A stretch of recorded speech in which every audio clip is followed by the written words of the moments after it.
The great Library of Alexandria was never destroyed in a single fire.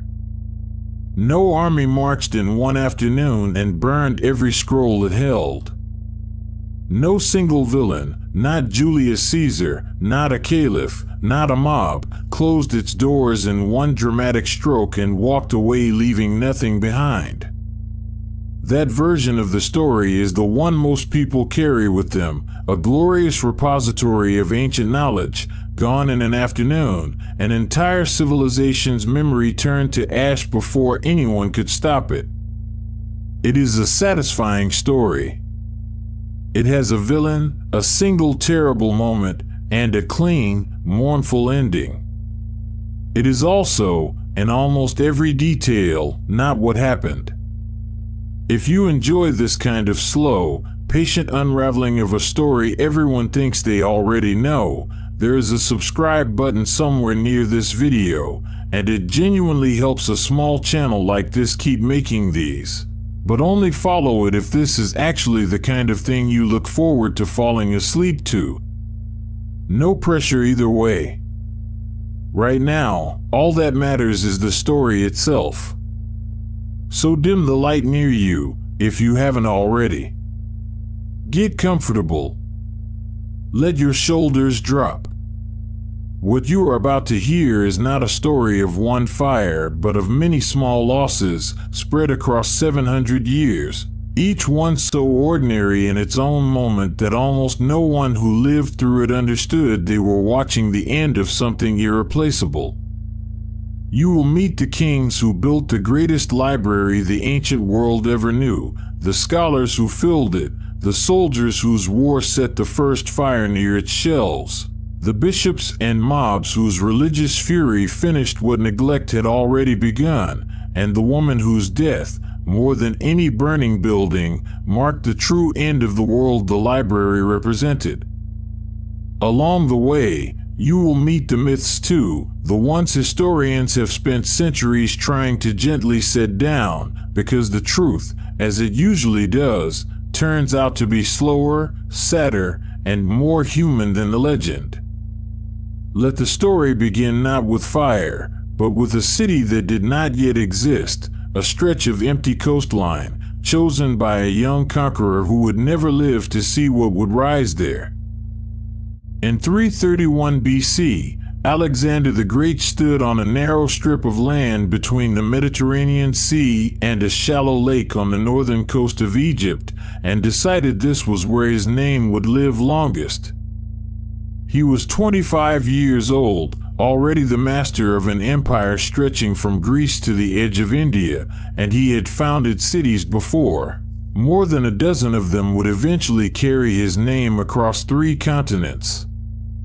But the city he sketched out on this particular stretch of Egyptian coast, according to the ancient biographers who later tried to reconstruct the scene, was laid out with unusual care. Wide avenues meeting at right angles, a deliberate plan rather than the organic sprawl of most ancient settlements, a harbor positioned to catch trade from every direction the Mediterranean world had to offer.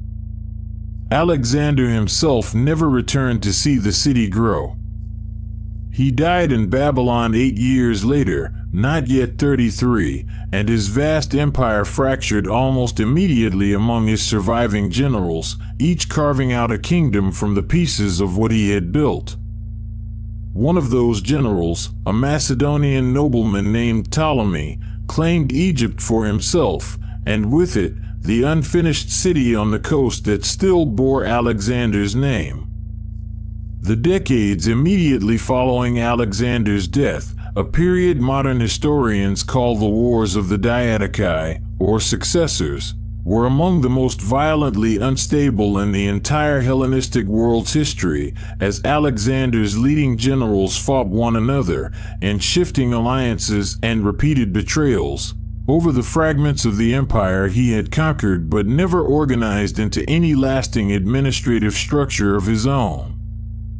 Ptolemy's decision to claim Egypt specifically, rather than contest for a larger but less defensible share of Alexander's former territories in Persia or Mesopotamia, is generally regarded by historians as a shrewd strategic choice. Egypt's natural borders of desert and sea made it considerably easier to defend than the more exposed and contested territories claimed by his rivals, and its immense agricultural wealth, drawn from the predictable annual flooding of the Nile, gave Ptolemy a secure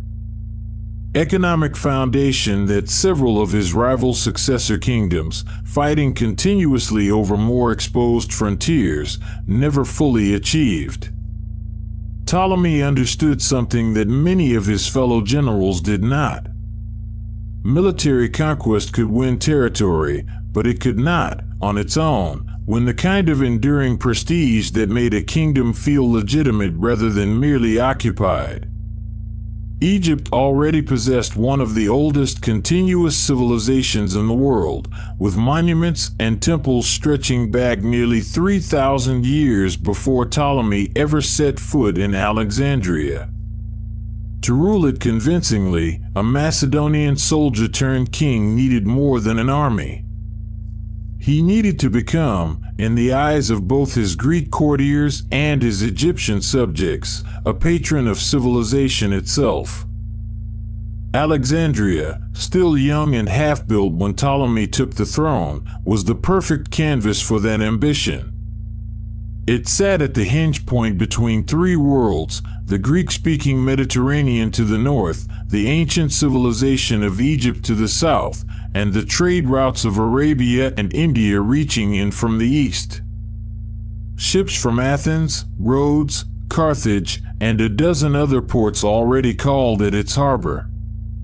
Within a generation, it would become the largest and wealthiest city in the Mediterranean world, its population estimated by ancient sources at several 100,000 people. A figure historians treat with appropriate caution, since precise ancient census data essentially does not exist. But even the more conservative modern estimates place Alexandria among the largest cities the ancient world had ever produced. Ptolemy's court reflected this crossroads position. Greek remained the language of administration and scholarship, but Egyptian religious traditions were folded carefully into the new dynasty's public image. Ptolemy and his successors would eventually be worshipped as pharaohs in the old Egyptian style, their images carved onto temple walls and poses unchanged for millennia, even as they continued to think of themselves and present themselves to the wider Greek world as thoroughly Hellenistic monarchs. It was, from its very first years, a city built on deliberate synthesis, and the institution that would make it famous throughout history was itself a product of that same impulse, an attempt to gather the accumulated knowledge of the entire known world into a single Greek-speaking Egyptian city, and, in doing so, to make Alexandria not just a wealthy port but the intellectual capital of the world. That ambition needed a particular kind of person to turn it into reality, not a soldier, not a priest, but an exiled Athenian statesman with a reputation for loving books more than power. The man usually credited with turning Ptolemy's ambition into an actual institution was Demetrius of Phalerum, a former ruler of Athens who had been driven from power in a political upheaval and found refuge, as many displaced Greek intellectuals of this era did, at the court of a foreign king willing to pay for his expertise. Demetrius had governed Athens for roughly a decade before his exile, and whatever his political failures, he arrived in Alexandria with a genuinely rare combination of qualities. He was a philosopher trained in Aristotle's own school, a practical administrator experienced in running a major Greek city, and, by every surviving account, someone who believed with real conviction that collecting the written knowledge of the world was a project worth an entire kingdom's resources. Under Ptolemy I Soter, the first of that name, Ptolemy the Savior, as he came to be called, and continuing under his son Ptolemy II Philadelphus, this collecting impulse took physical form in two connected institutions. The first was the Mouseion, literally a shrine of the Muses, which functioned less like a religious temple in practice and more like what a modern reader might recognize as a research institute, a residential community of scholars, poets, mathematicians, and physicians, housed and fed at royal expense, freed from the ordinary burden of earning a living so they could devote themselves entirely to study. The second, housed within or adjacent to the Mouseion's grounds, was the library itself, the physical repository where the actual work of the Mouseion scholars was stored, copied, corrected, and expanded, generation after generation. The scale of royal investment in this project was, by the standards of any ancient monarchy, extraordinary. Ancient sources describe scholars at the Mouseion receiving not just housing and a stipend but exemption from taxation, communal dining halls, covered walkways for contemplative walking in the Greek philosophical tradition, and, in some accounts, though these details grow less reliable the further removed they are from the actual Ptolemaic period, even access to specimens of exotic animals and plants gathered from across the known world for the benefit of scholars studying natural history.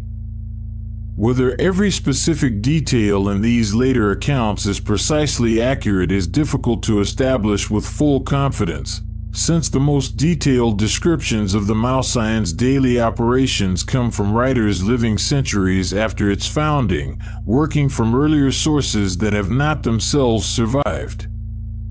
But the broad picture, a royally funded community of scholars with genuinely unusual freedom to pursue research, is corroborated across multiple independent traditions and is not seriously disputed by modern historians.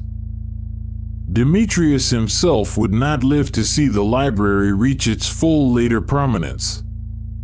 Ancient sources describe him falling out of favor after Ptolemy I's death, apparently having backed a different son of the aging king as successor than the one who eventually took the throne as Ptolemy II, a political miscalculation that cost him his position and, according to some accounts, his life shortly afterward, reportedly through the bite of a venomous snake, either by accident or, as at least one ancient source speculates, by more deliberate arrangement. Whatever the precise circumstances of his death, the irony is worth pausing on. The man most responsible for founding one of history's greatest libraries died, by most accounts, in political disgrace, a casualty of exactly the kind of court intrigue that would periodically threaten the institution's stability across the following centuries, from the scholar expulsions of Ptolemy VIII more than a century later to the shifting Roman-era funding priorities that followed.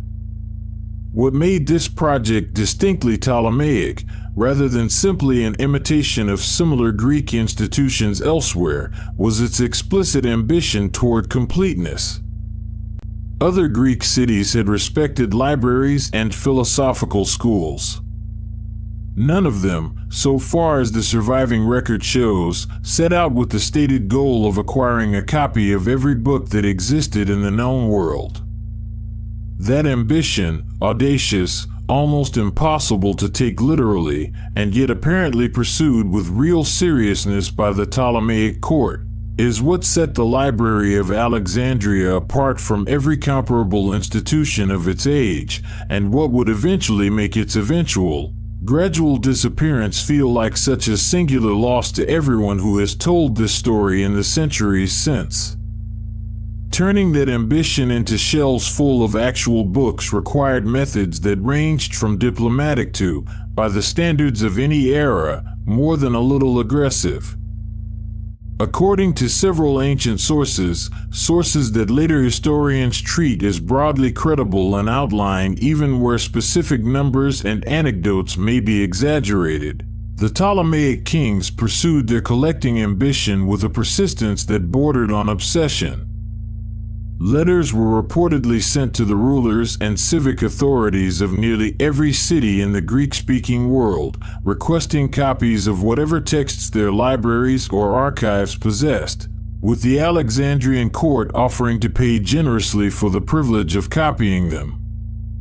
One story, recorded by several ancient writers and repeated often enough in modern popular accounts that it has become almost inseparable from the library's reputation, describes a practice at Alexandria's harbor. Ships arriving in port were reportedly searched for any scrolls or books they carried, which were then confiscated for copying. The originals, according to this account, were kept in the library, while the ship's owners received copies in return, a swap that, from the library's perspective, prioritized preserving the truest possible text over any concern for the property rights of visiting merchants and travelers. Whether this practice was applied as systematically and as universally as the anecdote suggests is impossible to verify with certainty. The story survives mainly through later summarizing accounts rather than a contemporary Ptolemaic record describing harbor policy in administrative detail. But the underlying appetite it reflects, a willingness to prioritize completeness and textual accuracy over ordinary politeness, fits comfortably with everything else known about how the Ptolemaic court approached its collecting mission. A related story, describing the acquisition of official Athenian copies of the great tragedians, Aeschylus, Sophocles, and Euripides, claims that Ptolemy I paid an enormous deposit to Athens in exchange for borrowing the city's own official reference copies of these plays, ostensibly to have them copied, and then simply kept the originals, forfeiting the deposit and sending Athens high-quality copies instead. Again, this anecdote comes down through later sources rather than a contemporary Athenian record of the transaction, and some modern historians treat it as at least partly embellished in the retelling. But it captures something genuinely characteristic of how the Ptolemaic library approached its mission, acquiring not just any copy of an important text, but specifically the most authoritative, most carefully verified copy available, even when doing so required methods that a stricter era might have called theft dressed up as diplomacy. Beyond these court-level diplomatic and commercial maneuvers, the Ptolemaic kings reportedly employed agents whose specific task was to travel the Mediterranean world seeking out rare texts unavailable through ordinary channels, a kind of professional book hunting. Dispatched to the major cities of Greece, Asia Minor, and the Aegean Islands with royal funds and standing instructions to acquire anything of scholarly value they encountered, whether through purchase, commissioned copying, or, according to the same body of anecdote already discussed, considerably less scrupulous means when a text's owner proved unwilling to sell. This systematic, well-funded pursuit of texts across the entire Greek-speaking world had no real precedent among earlier Greek institutions, whose libraries, however respected, had generally grown through more organic and localized processes of donation and bequest rather than a deliberate, centrally organized royal collecting campaign spanning the length of the Mediterranean. This obsession with textual accuracy extended into the library's internal scholarly work as well. Alexandria became, over the course of the 3rd and 2nd centuries BC, the center of a genuinely new discipline, textual criticism, the systematic comparison of multiple manuscript copies of the same work in order to identify errors, later insertions, and corruptions introduced by generations of copying, and to reconstruct something closer to an author's original intended text. The scholars who held the position of chief librarian at Alexandria, a role that combined the duties of head administrator, senior scholar, and, in several documented cases, personal tutor to the royal children, were often themselves distinguished practitioners of this new science, most famously in their painstaking editorial work on the text of Homer, whose Iliad and Odyssey existed in the ancient world in numerous variant versions before Alexandrian scholarship helped establish something closer to a standard text. This rivalry over acquiring and perfecting texts was not confined to Alexandria's own ambitions.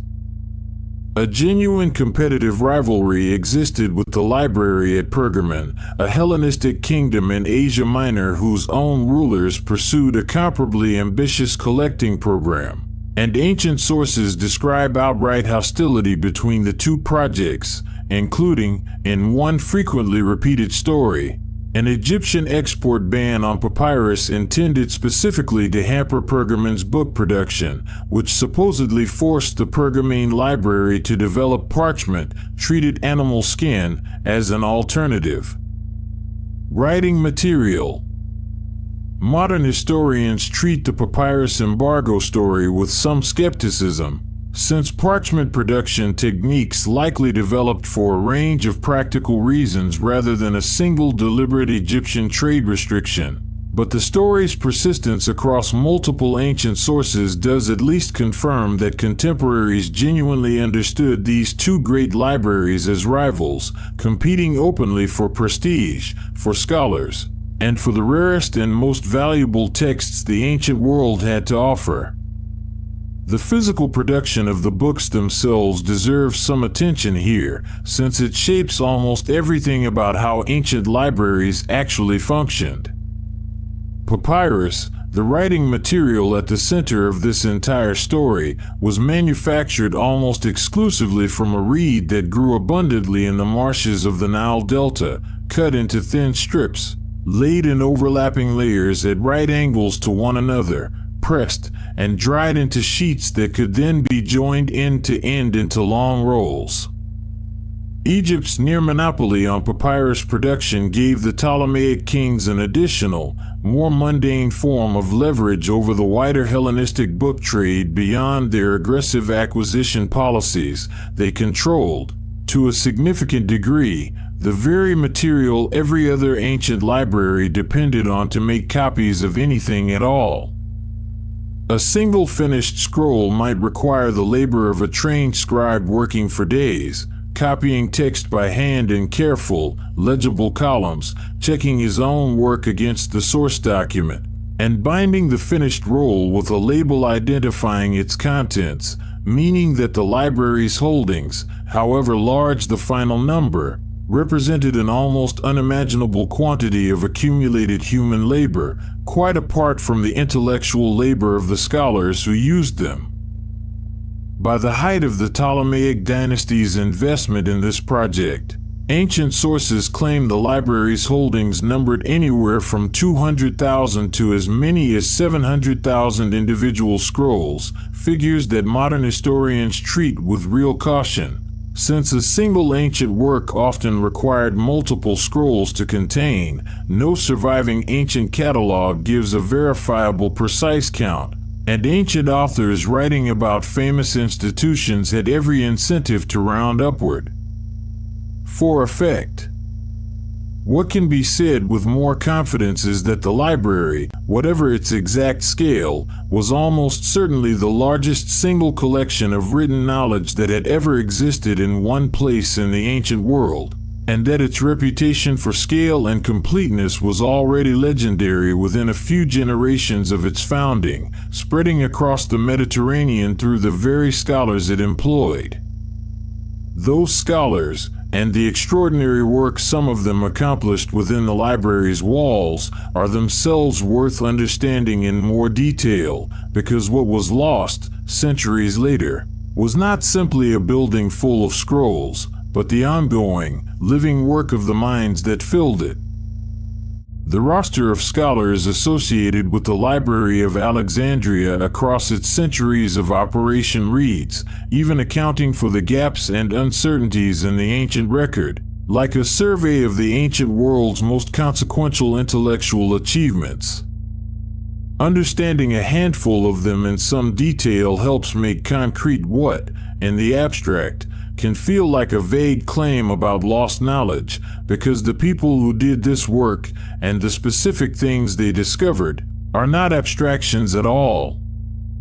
Eratosthenes of Cyrene, who served as chief librarian in the 3rd century BC, is remembered today primarily for a single, remarkable achievement. Using nothing more than the length of shadows cast at noon in 2 Egyptian cities a known distance apart, he calculated the circumference of the earth to a degree of accuracy that modern scholars, working from the ancient units he used, estimate came within a few percent of the true figure. This was not a lucky guess. It was the product of careful observation, geometric reasoning, and access to reliable travel distance data that only a well-funded, well-connected institution like the library could have provided him. Eratosthenes also produced pioneering work in geography, chronology, attempting to establish reliable dates for major events in Greek history stretching back centuries, and mathematics, including a method for identifying prime numbers still taught in classrooms under his name today, though this account will not dwell on its modern legacy, since the point here is what Alexandria itself made possible, not what came after. Euclid, working in Alexandria in roughly the same era, compiled and systematized geometric knowledge into a text known as the Elements, organizing scattered earlier discoveries into a single logically rigorous structure built from a small set of foundational definitions and axioms. The Elements would go on to shape the study of mathematics for the next 2,000 years across multiple civilizations, and while modern readers rarely encounter it directly, its method, building complex conclusions from simple, explicitly stated starting assumptions, remains one of the most influential intellectual templates ever produced by a single ancient scholar. Theophilus of Chalcedon, working at Alexandria in the same general period, is credited by ancient medical writers with pioneering systematic human dissection for the study of anatomy, a practice that Greek religious and cultural taboos elsewhere in the Mediterranean world generally discouraged, but which Ptolemaic Alexandria's more permissive intellectual climate apparently allowed, at least for a time. Theophilus is credited with detailed and largely accurate descriptions of the nervous system, distinguishing it clearly from other bodily structures for perhaps the first time in the historical record, and with mapping the anatomy of the eye and reproductive organs in unprecedented detail. Later ancient sources, writing at some distance from Theophilus's own era, include claims that he and his medical contemporaries also practiced dissection on condemned living prisoners provided by the Ptolemaic state, a claim that, if accurate, would represent a genuinely disturbing chapter in the history of ancient medicine, but which modern historians treat with real skepticism, since the accusation appears in sources with an evident polemical motive against the practice of dissection. Generally, and no earlier, more neutral source corroborates it in comparable detail. Callimachus of Cyrene, a poet and scholar who worked at the library though apparently never held the position of chief librarian himself, undertook a project of a different but equally consequential kind, compiling the Ptolemy, a vast bibliographic catalog attempting to list and classify every work held in the library's collection, organized by genre and author, with brief biographical notes about each writer. The Ptolemy itself has not survived into the modern era. Its contents are known only through references and quotations preserved in later ancient authors, but its ambition represents something genuinely novel in the ancient world, an attempt to impose systematic bibliographic order on an enormous and otherwise unmanageable body of written knowledge, a foundational gesture toward what later civilizations would recognize as the discipline of library science itself. Several other figures associated with Alexandria in this same general period deserve mention, if only briefly, because together they illustrate just how wide the library's intellectual reach actually extended. Aristarchus of Samos, working in Alexandria in the 3rd century BC, proposed a model of the cosmos in which the Earth orbited the Sun rather than the reverse, a genuinely heliocentric theory, preserved for modern historians only through a brief, dismissive mention in a later work by Archimedes, since none of Aristarchus's own writing on the subject survives. The idea did not take hold in its own time, for reasons that likely included both the greater apparent explanatory power of the competing geocentric model and the absence of instruments capable of detecting the stellar parallax that a moving Earth would produce. And Aristarchus's heliocentric proposal would not be seriously revived for another 18 centuries. Its near total loss, preserved only as a single paragraph in someone else's book, is as clear an illustration as any of how much of what Alexandria's scholars actually thought and calculated has reached the present only as a shadow of a shadow. Apollonius of Rhodes, who served for a time as a librarian at the Mouseion, is remembered today primarily as a poet rather than a scientist, the author of the Argonautica, an epic retelling of Jason and the Argonauts' voyage that survives complete and remains one of the relatively small number of major Hellenistic literary works to have reached the modern era intact. Ancient sources describe a genuine rivalry, possibly bitter, between Apollonius and his younger contemporary Callimachus over the proper scope and style of epic poetry, a scholarly dispute conducted, fittingly enough, largely through the medium of poems about poetry itself.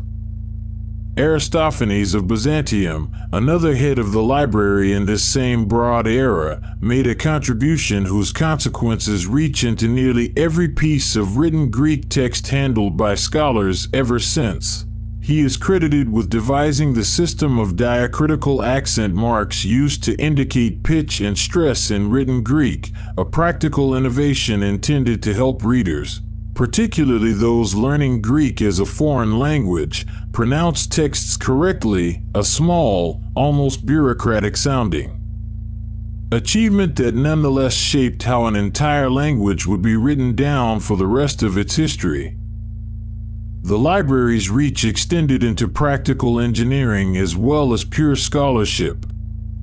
Ctesibius of Alexandria, working in roughly the same period, is credited with pioneering work in pneumatics, the study of air and its properties, and with inventing or substantially improving a range of mechanical devices including force pumps, a water organ, and a remarkably accurate water clock capable of tracking time even through the night, when sundials were useless.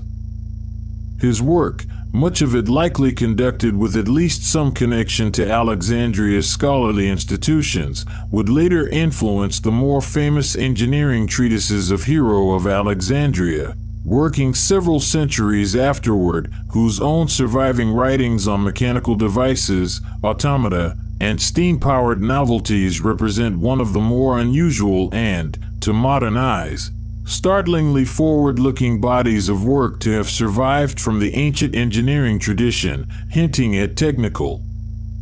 possibilities the ancient world explored as curiosities but never developed into anything resembling later industrial application. In medicine, Theophilus did not work entirely alone. His younger contemporary Erasistratus, also associated with Alexandria's medical scholarship, made his own significant contributions to the understanding of human physiology, including detailed observations of the heart structure and function that some later historians have read as tentatively anticipating, in a partial and incomplete way, the eventual understanding of blood circulation that would not be fully established until many centuries later in early modern Europe. Erasistratus and Theophilus together are often credited by historians of medicine as having established, for a brief and remarkable period, an Alexandrian school of anatomical research more empirically grounded and more willing to challenge inherited theoretical assumptions than almost any other medical tradition the ancient Mediterranean world produced. A tradition that, like so much else this account has described, did not survive uninterrupted into later centuries as the specific practice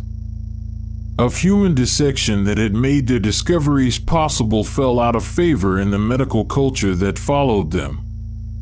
Beyond these named figures, the library's ordinary daily work involved scores of less famous scholars engaged in the patient, unglamorous labor of copying manuscripts, comparing variant texts, and producing the annotated editions that later generations across the Mediterranean world relied upon.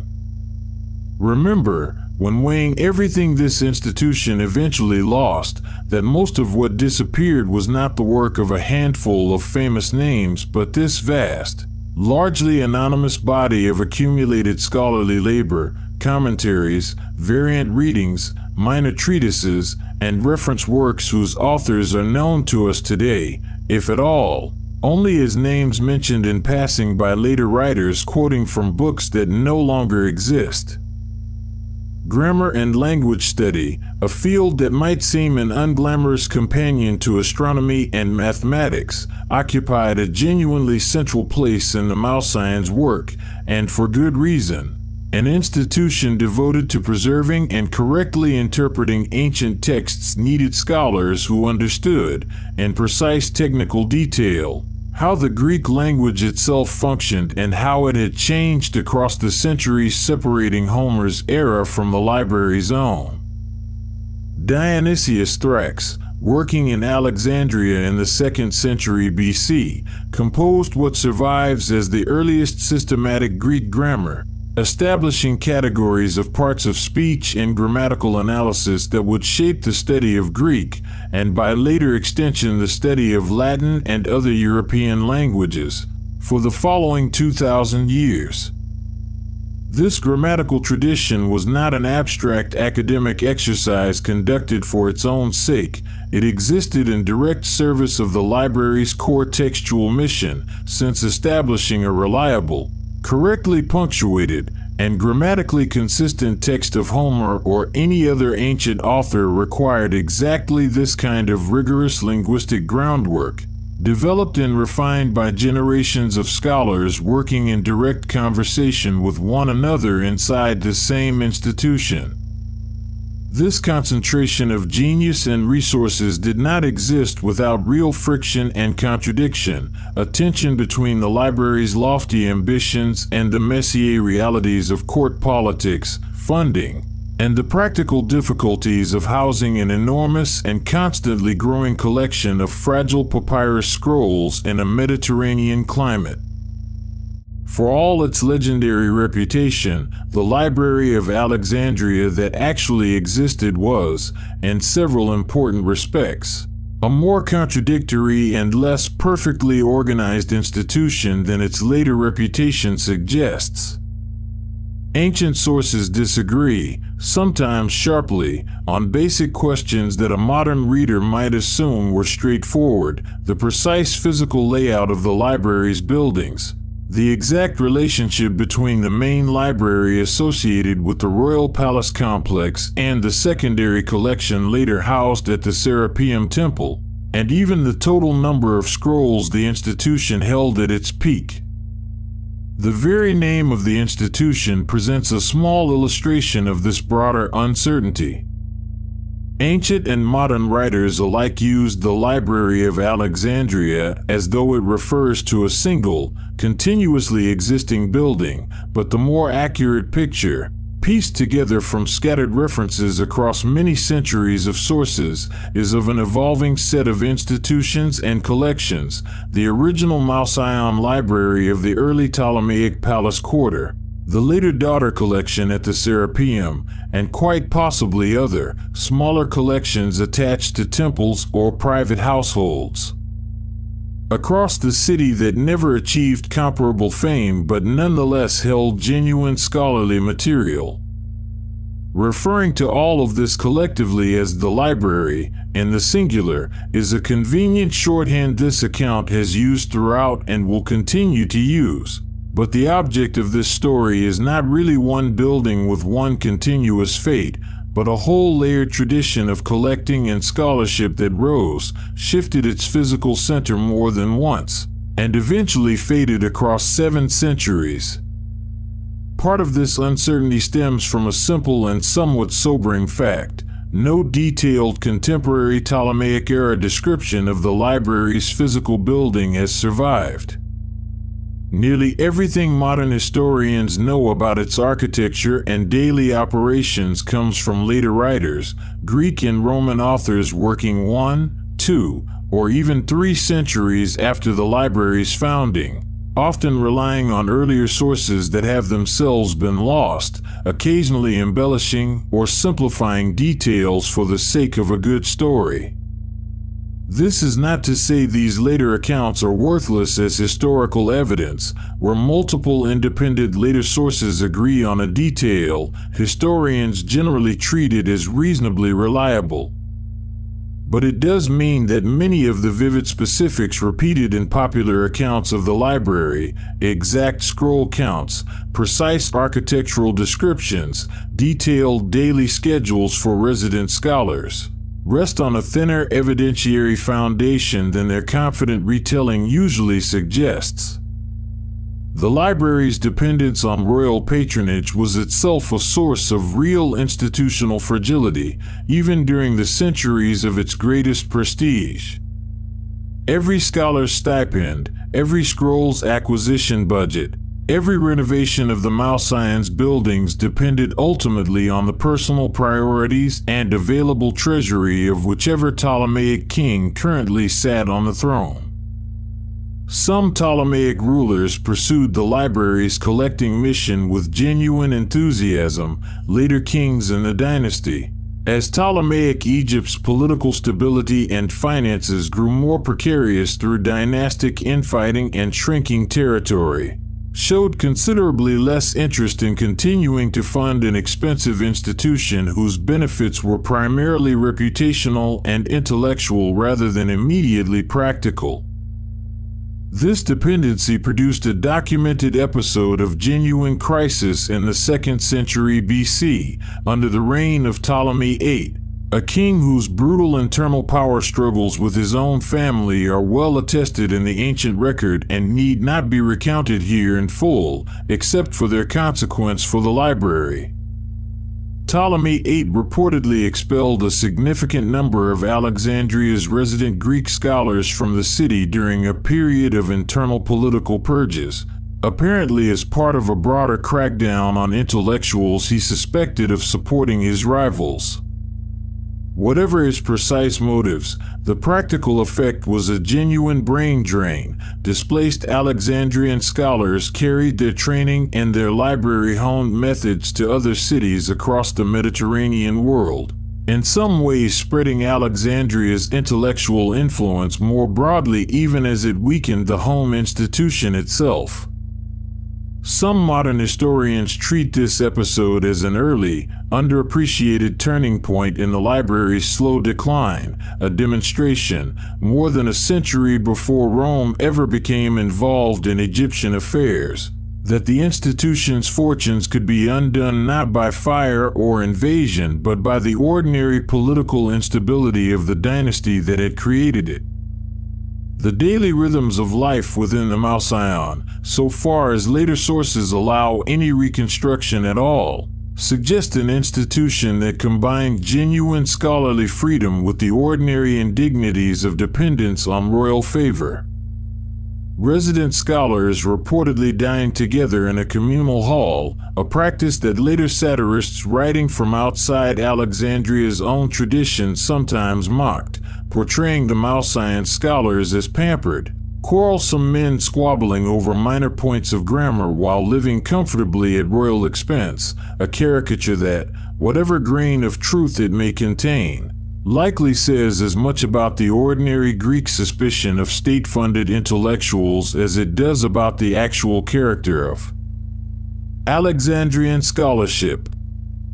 Appointment to a senior position within the Malscience, including the office of chief librarian, appears to have rested at least partly on royal favor and court politics rather than on scholarly merit alone, meaning the institution's intellectual output, however genuinely impressive across its history, was never entirely insulated from the ordinary currents of flattery, rivalry, and patronage that shaped every other part of the Ptolemaic court. There is also the more mundane, physical fragility of the collection itself to consider. Papyrus, the primary writing material of the ancient Mediterranean world, is an organic material vulnerable to damp, mold, insects, and simple physical decay over time, requiring constant, ongoing effort to recopy aging scrolls before they became illegible or crumbled entirely. A library of hundreds of thousands of papyrus scrolls was not a static monument, preserved unchanged once assembled, but a living, labor-intensive project requiring continuous maintenance, generation after generation, simply to keep from quietly losing material to the ordinary processes of physical decay, entirely apart from any dramatic fire, invasion, or act of deliberate destruction. This detail matters enormously for understanding what actually happened to the library over the following centuries, because an institution that requires constant active investment to merely maintain its existing holdings is exactly the kind of institution that disappears not through a single catastrophe but through a slow failure of the ongoing investment it always required. It was against this backdrop of dependency and quiet institutional fragility that the first genuinely destructive event in the library's long history arrived, not through the actions of a foreign conqueror bent on erasing Egyptian or Greek culture, but as an accidental consequence of a Roman general's war for his own political survival. In 48 BC, Julius Caesar arrived in Alexandria in pursuit of his defeated rival Pompey, only to find himself drawn into a dangerous domestic conflict within the Ptolemaic royal family itself, a succession dispute between the young pharaoh Ptolemy XIII and his sister and co-ruler, Cleopatra VII. Caesar, arriving with a comparatively small military force, soon found himself besieged within the palace quarter of Alexandria by hostile Egyptian forces loyal to Ptolemy Xi's faction, in a conflict that modern historians refer to as the Alexandrian War. At some point during this siege, fighting broke out in and around Alexandria's harbor, and fire spread through the harbor district. Several ancient sources, including Caesar's own account of his campaigns, along with later historians such as Plutarch, Cassius Dio, and others writing decades or centuries afterward, describe a fire in this period that damaged or destroyed a significant quantity of books. Here's where the popular legend and the more cautious historical record begin to diverge in earnest, and where this story requires unusually careful hedging, because the ancient sources themselves do not agree with one another on the fire's scale or its precise target. Caesar's own account, in his commentary on the Alexandrian War, mentions setting fire to the Egyptian fleet in the harbor to prevent its capture or use against his own forces, a deliberate tactical decision, not an attack aimed at any library. He does not mention destroying any books at all in his own surviving writing about the campaign. Later writers, working further from the actual events, tell a somewhat different and more dramatic story. Plutarch, writing roughly a century and a half after the events he describes, states that the fire spread from the docks and burned the great library.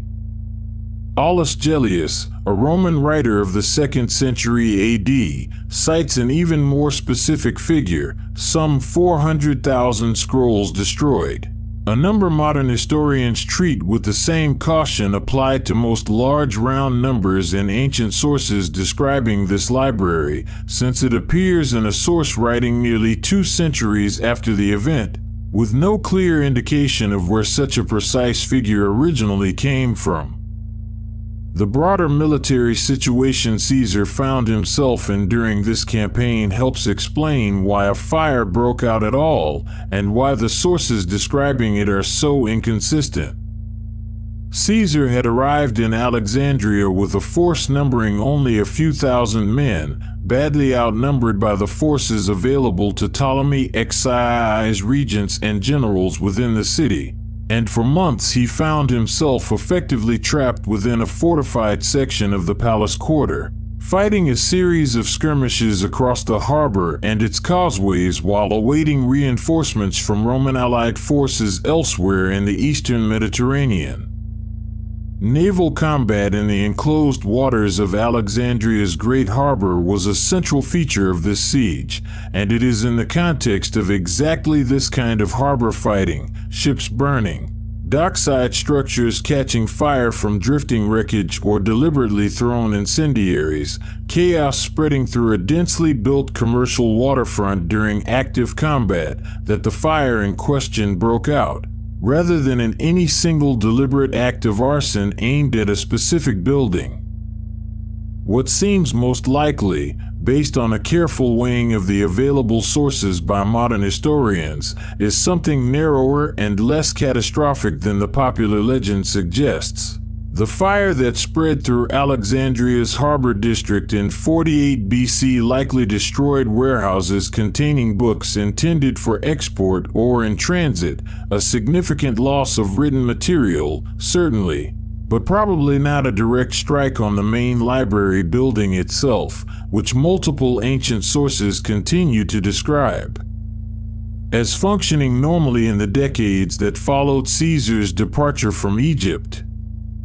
Strabo, a Greek geographer who visited Alexandria himself roughly a generation after Caesar's war and left a detailed description of the city, mentions the Mouseion as a still functioning institution, discussing its scholars and its royal support in terms that give no hint of a recently destroyed or crippled library. This is a significant piece of evidence. If the main library had been substantially destroyed only a few decades earlier, it seems unlikely that a careful, detail-oriented visitor like Strabo would describe it without any mention of that catastrophe. None of this is to say that nothing of value was lost in the fire of 48 BC. Some quantity of books, likely a real and meaningful quantity, even if smaller than the most dramatic ancient figures suggest, did burn in Alexandria's harbor that year, in warehouses that may have held either duplicate copies intended for other libraries and buyers, or overflow material from the library's own holdings that could not fit within its main buildings. But the popular image of Caesar single-handedly incinerating the entire accumulated wisdom of the ancient world in one afternoon does not survive careful comparison with the range of surviving ancient testimony, nor with the later sources that continue to describe a functioning Mouseion and library for generations afterward. The truth, as is so often the case with this institution's history, sits somewhere more modest and more uncertain than the legend, a real fire, a real loss, but not the single decisive catastrophe that later storytelling would eventually make of it. What Caesar's war did mark, even if it did not physically destroy the library itself, was the beginning of a new political reality for Alexandria, one in which Rome, rather than an independent Ptolemaic dynasty, would increasingly determine the city's fate, its funding priorities, and ultimately its slow drift away from the intellectual primacy it had once taken for granted. Cleopatra VII, the last independent ruler of Ptolemaic Egypt and perhaps the dynasty's most capable politician since its founding generations, maintained Alexandria's prestige and, so far as the surviving record indicates, its continued royal support for the Mouseion and library throughout her reign, including, according to later ancient sources, personally donating a substantial private library to help replace whatever had been lost in the fire decades earlier during Caesar's war, though the Scale and reliability of this specific donation story vary between the sources that report it. Her death in 30 BC, following her defeat alongside Mark Antony against the forces of Octavian, the man who would soon become Rome's first emperor under the name Augustus, ended more than 2.5 centuries of Ptolemaic rule and brought Egypt directly under Roman control as an imperial province, administered in a uniquely direct fashion, answerable personally to the emperor rather than to the Roman Senate, given Egypt's enormous strategic importance as a source of grain for the city of Rome itself. This transition mattered enormously for the library's long-term fortunes, even though no single dramatic act of destruction accompanied it. Rome's relationship with Alexandria's intellectual institutions was, from the beginning, considerably more instrumental and less personally invested than the relationship the Ptolemaic kings had maintained. Roman emperors valued Egypt primarily for its grain, its tax revenue, and its strategic position, the Mouseion and library, while still respected as prestigious institutions, no longer sat at the absolute center of a ruling dynasty's self-image and legitimacy the way they had under the Ptolemies, who had used their patronage of scholarship as a central pillar of how they presented themselves as legitimate heirs to both Greek and Egyptian civilization.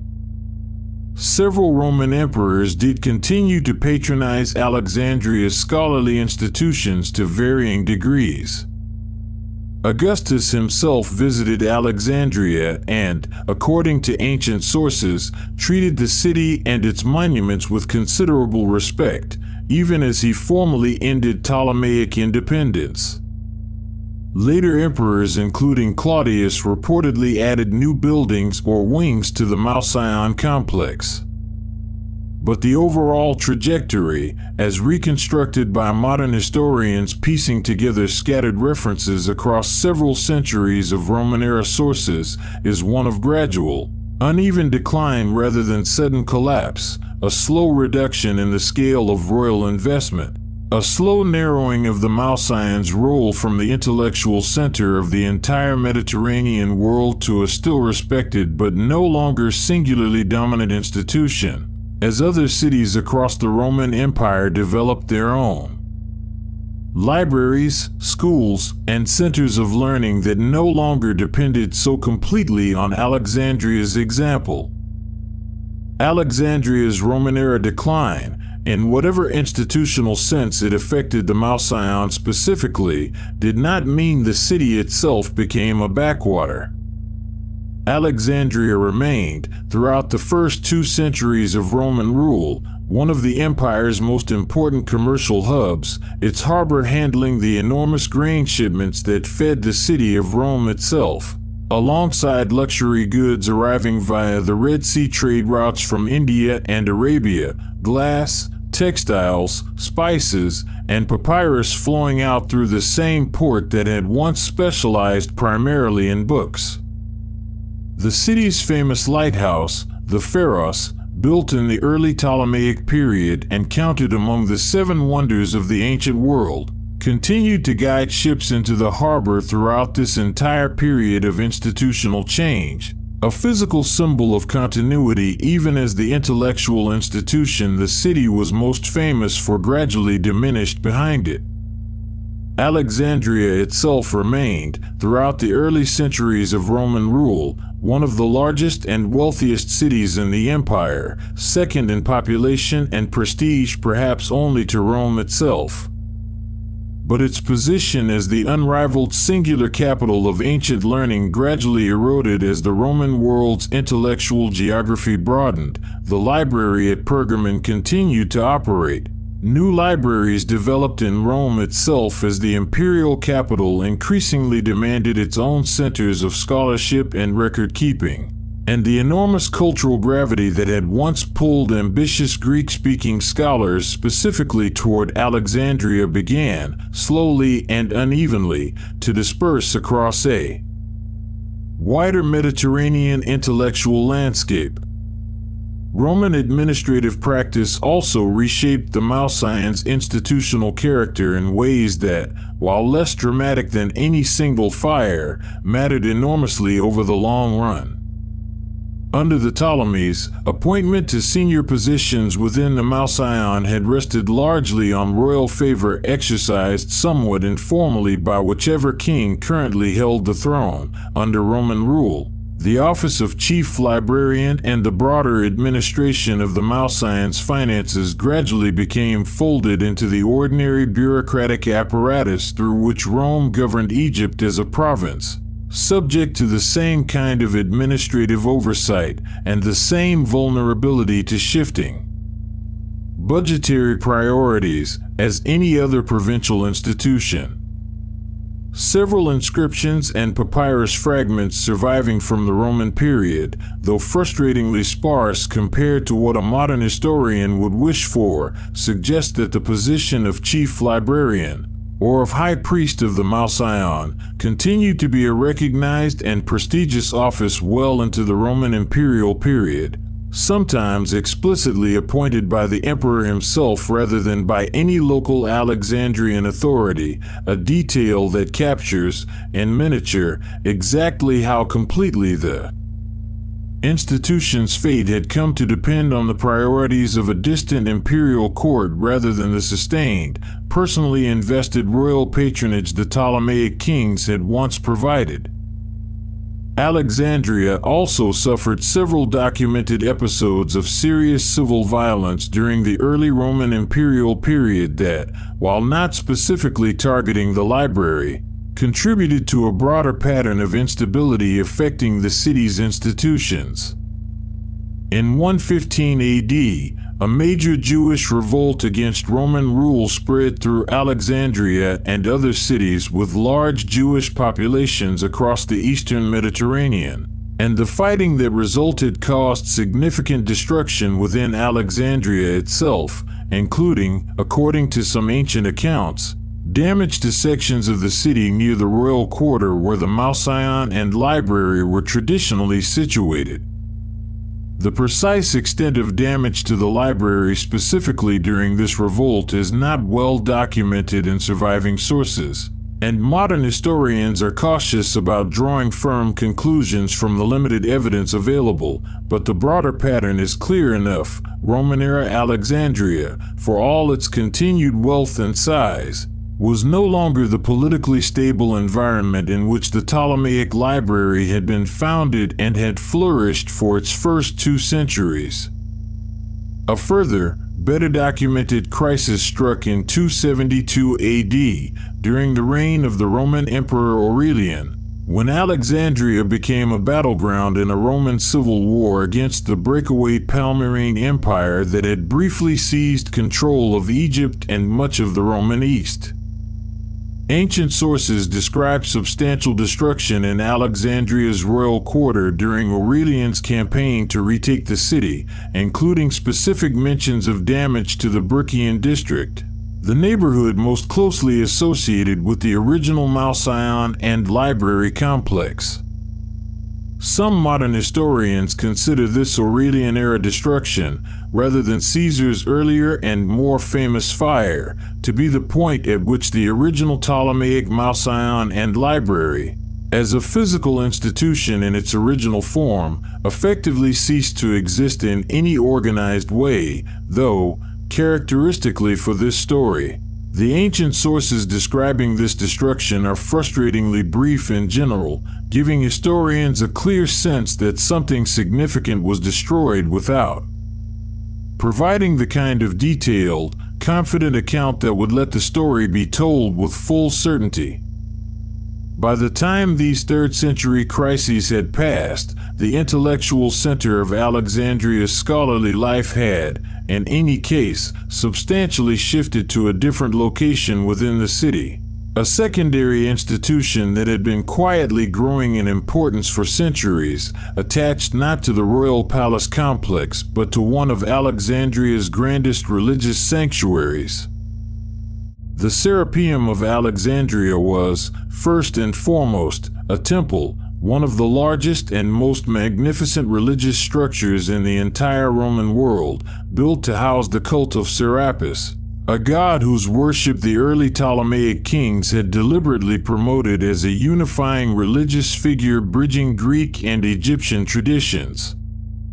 Serapis combined elements of the Egyptian gods Osiris and Apis with aspects of Greek deities including Zeus, Hades, and Asclepius, and his cult, whether through genuine popular devotion or careful royal promotion, or more likely some combination of both, spread widely across the Roman Mediterranean world in the centuries that followed the temple's founding.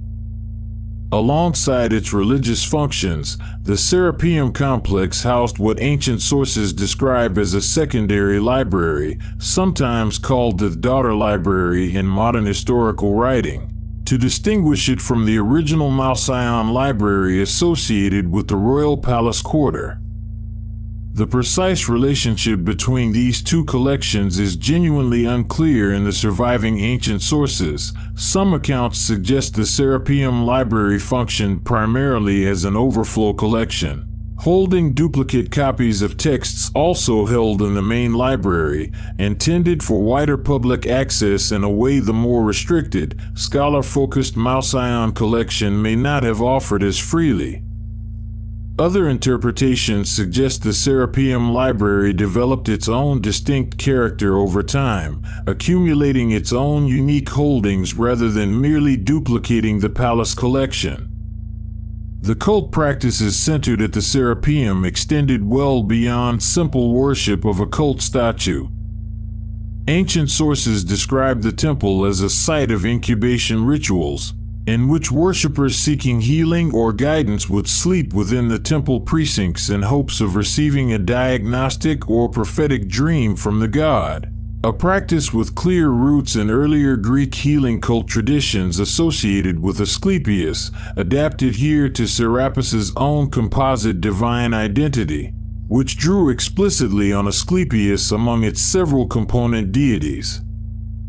Pilgrims are recorded as traveling to Alexandria specifically to visit the Serapeum from across the eastern Mediterranean world, and the temple's priesthood maintained an oracular function alongside its religious ceremonies, issuing pronouncements on matters of both personal and, on occasion, state significance, meaning the complex that would eventually be destroyed in 391 AD functioned, right up until that year, as a living, actively visited religious center rather than merely a passive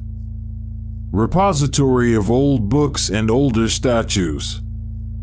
What matters most for the overall arc of this story is a simple sequence of events. As the original Malsion and its palace quarter library suffered the gradual institutional decline and periodic physical damage described in the previous chapter, reduced Roman-era patronage, the disruption of the Jewish revolt of 115 AD, and the serious destruction associated with Aurelian's campaign in 272 AD, the Serapeum's library increasingly became, by process of elimination as much as by deliberate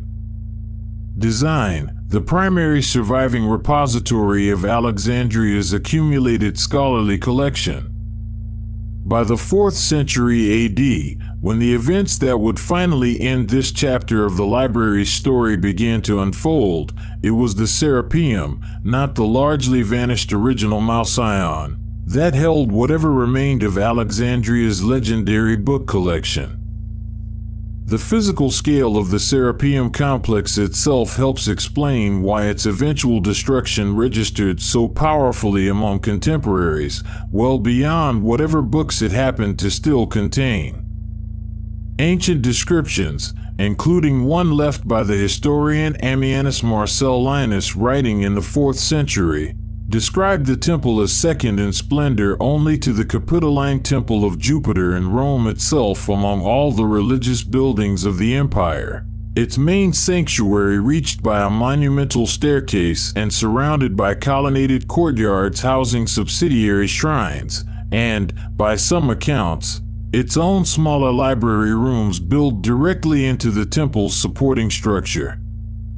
The cult of Serapis that the complex housed had, by this period, spread across the Roman world far beyond Alexandria itself, with temples dedicated to the god established in Rome, in cities across Asia Minor, and in ports throughout the Mediterranean that had any significant trading relationship with Egypt. Meaning the Serapeum in Alexandria functioned not merely as a local Egyptian temple but as something closer to the head sanctuary of an empire-wide religious network, giving its eventual destruction a symbolic weight that reached well beyond the city walls. This transition mattered enormously because it meant that the ultimate fate of the Library of Alexandria, in the form in which it still existed by the late 4th century, was now bound up inseparably with the fate of a specific religious temple, a temple dedicated to a pagan god, standing in a city whose religious character was, by this point in the Roman Empire's history, undergoing the most significant transformation in its entire history, the empire-wide shift from a traditional Greco-Roman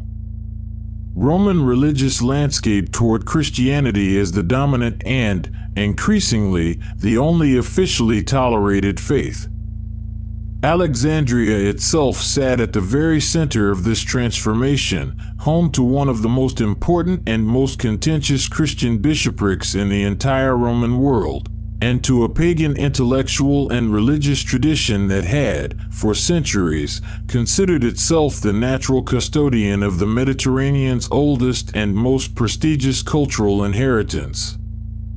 The collision between these two forces, an increasingly assertive, state-backed Christian religious authority, and a pagan temple culture that had, for centuries, considered institutions like the Serapeum central to its own identity, would produce the single best documented act of deliberate destruction in this entire 700-year story.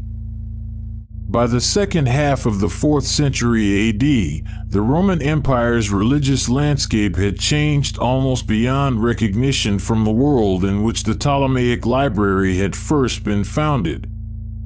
Christianity, once a persecuted minority faith within the empire, had become first tolerated, then favored, and finally, under a series of imperial edicts culminating in decrees issued under the Emperor Theodosius I in the 380s and 390s, the empire's official and effectively exclusive state religion, with traditional pagan religious practices increasingly restricted, then banned outright, across the empire's territories. Alexandria experienced this transformation with particular intensity, in part because it had long been home to one of the most learned and organized Christian communities in the entire empire, and in part because its pagan religious and intellectual traditions, centered substantially on the Serapeum and its associated scholarly community, were themselves unusually prestigious and well-organized, making the eventual confrontation between the two traditions correspondingly sharper than in cities where paganism had already faded into comparative irrelevance. Alexandria's Christian bishops, holding what was considered one of the most senior and influential episcopal offices in the entire Christian world alongside Rome, Constantinople, and Antioch, increasingly positioned themselves not merely as religious leaders but as figures wielding substantial practical authority within the city's civic life, authority that, by the later 4th century, could rival or even exceed that of the Roman imperial prefect officially governing the province. Alexandria's philosophical schools in this period were themselves not monolithic, and understanding their internal variety helps explain why the city's pagan intellectual community proved, for a time, more resilient than a simple story of steady Christian ascendancy might suggest. Neoplatonism, the dominant philosophical school among Alexandria's remaining pagan intellectuals in the 4th century, had developed a sophisticated metaphysical system centered on a transcendent, ultimately singular divine principle, one that some Christian thinkers of the period found surprisingly compatible with their own theology in its broad outlines, Even while rejecting its pagan trappings entirely, a genuine intellectual overlap that helps explain why figures like Hypatia could count. Devoted Christian students among her circle without either side necessarily viewing the relationship as a contradiction. This blurred boundary between late pagan philosophy and Christian theology, common across several of the late antique Mediterranean world's major intellectual centers, makes the eventual violence in Alexandria feel, to modern historians studying the period closely, less like an inevitable clash of two wholly separate worldviews and more like the tragic outcome of a specific, escalating local political conflict that hardened otherwise permeable religious and intellectual boundaries into hostile, mutually suspicious camps. Tensions between Alexandria's Christian and pagan communities had simmered, with periodic outbreaks of open violence on both sides, for decades before the final crisis. Ancient sources, themselves often written by authors with clear religious allegiances of their own, a fact that requires careful, even-handed reading on the part of anyone trying to reconstruct what actually happened, describe episodes of Christian mobs destroying pagan temples and religious images in various parts of the city, and, in at least some instances, pagan communities responding with violence of their own against Christians. This was, in short, not a peaceful society in which one side calmly displaced the other through argument and persuasion, but a genuinely volatile urban environment in which religious identity had become entangled with real physical danger for members of whichever community found themselves, in a given moment, on the less powerful side of the confrontation. Alexandria's Jewish community, another substantial and historically significant population within the city, occupied its own complicated position within these tensions, sometimes allied with pagan factions against Christian assertiveness, sometimes targeted by both other groups in turn, in a pattern that would recur, with tragic consequences, in the following century when Bishop Cyril's own tenure would include the violent expulsion of Alexandria's entire Jewish population from the city, an episode that lies just beyond the direct scope of this account but which illustrates how thoroughly sectarian violence, once normalized in the city's civic life, could be redirected against whichever community found itself least protected in a given political moment.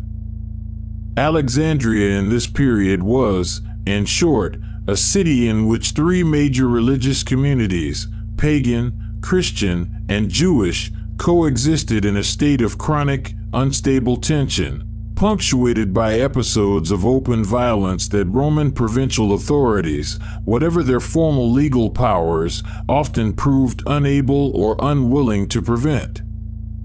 Into this volatile environment, in 385 AD, came a new bishop of Alexandria, Theophilus, a figure whose nearly three-decade tenure would prove decisive not only for the city's religious life but, as it happened, for the final fate of whatever remained of its ancient library tradition.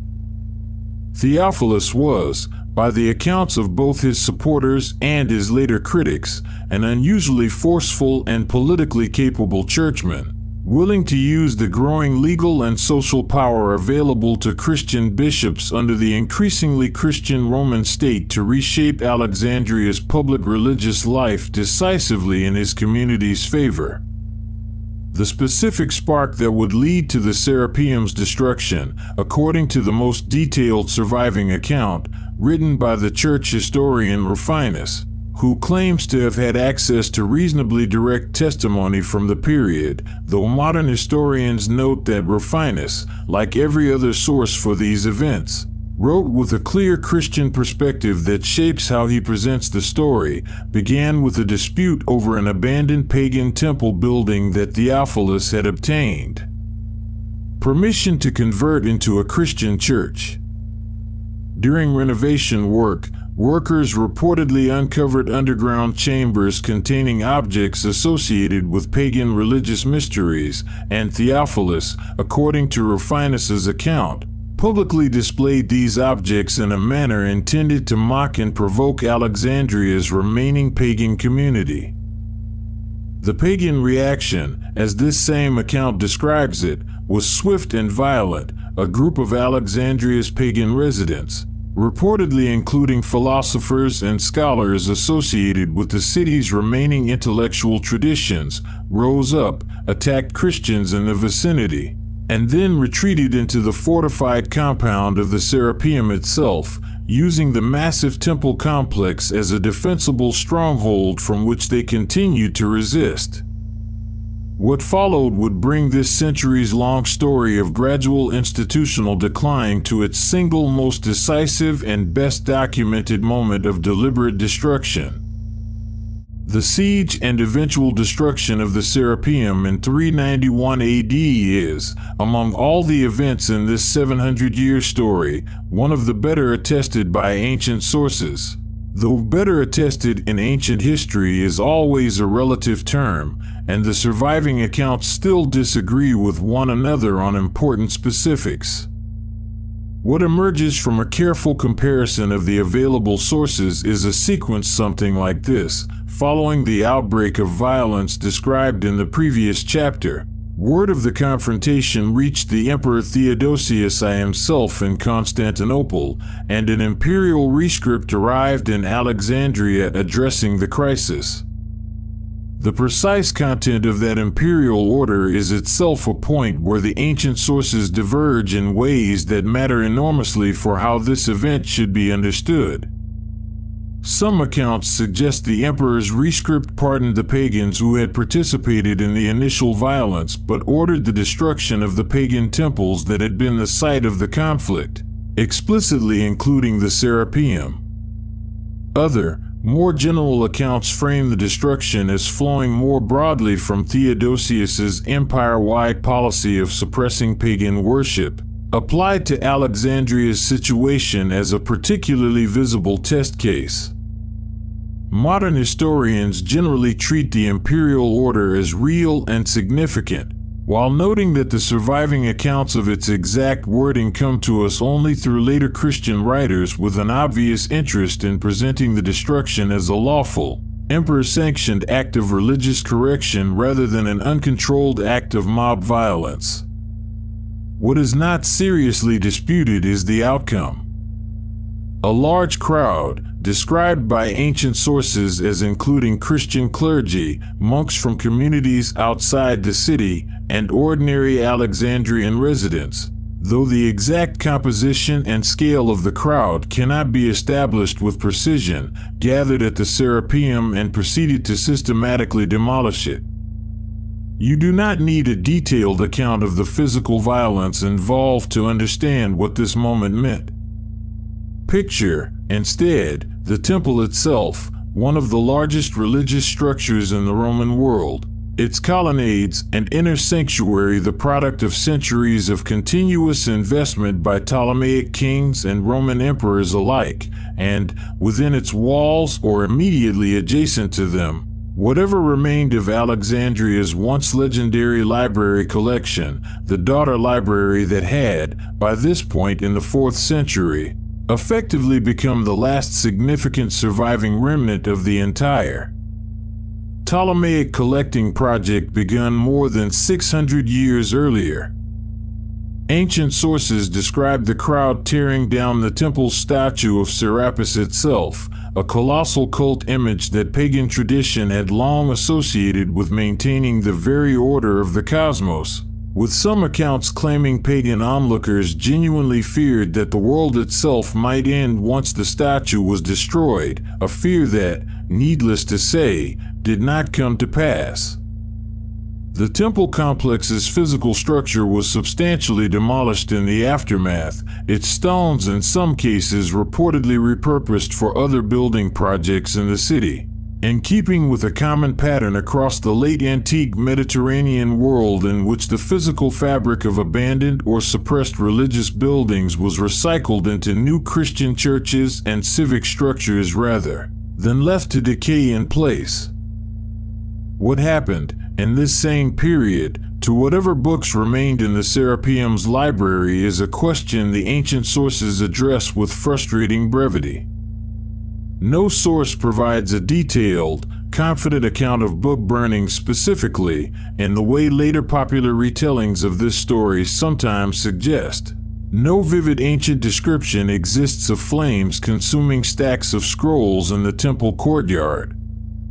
What seems most likely, based on the limited evidence available and the broader pattern of how such demolitions were typically carried out across the late Roman world, is that the library's contents were dispersed, damaged, neglected, or gradually lost in the general chaos and physical destruction of the temple complex, rather than deliberately burned in one dramatic, targeted bonfire aimed specifically at destroying knowledge.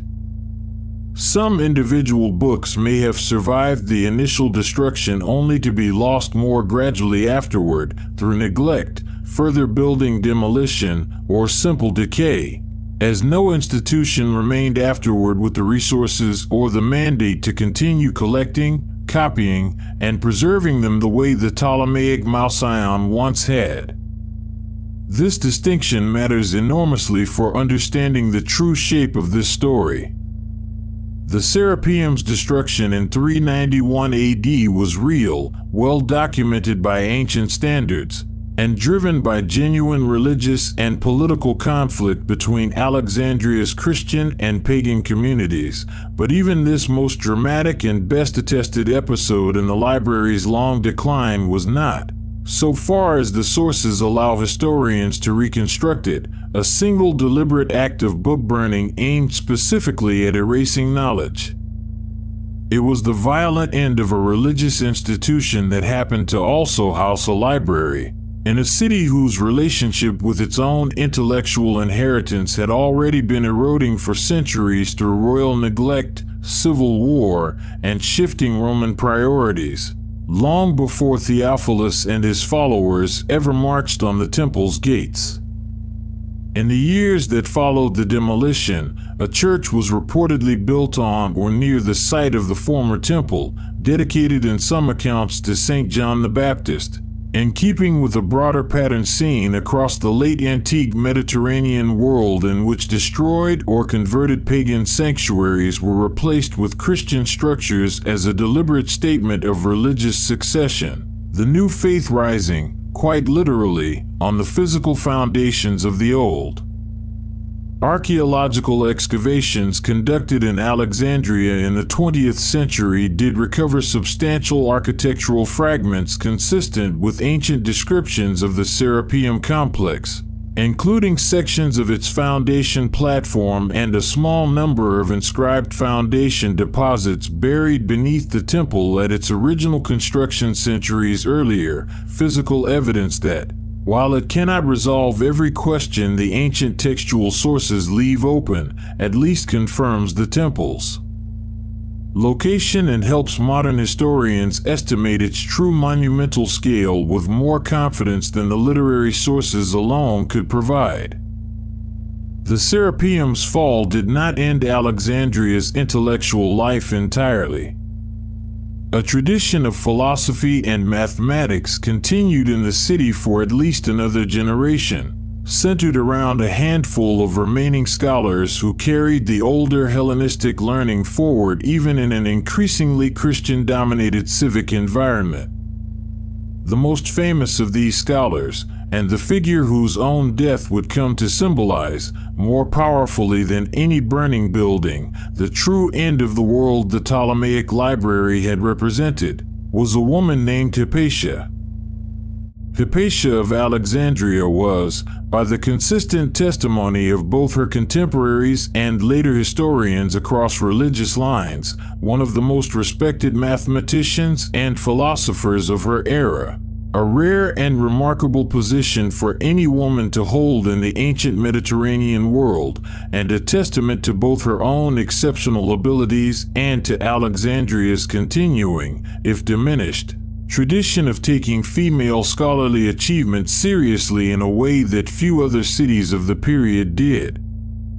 She taught Neoplatonist philosophy and mathematics to a devoted circle of students that reportedly included both pagans and Christians, corresponded with prominent Christian bishops of her era including Synesius of Cyrene, who wrote of her with evident personal admiration and respect, and was known throughout the city for a public reputation of wisdom and moral integrity that, by most contemporary accounts, transcended the religious factionalism increasingly dividing Alexandria's civic life.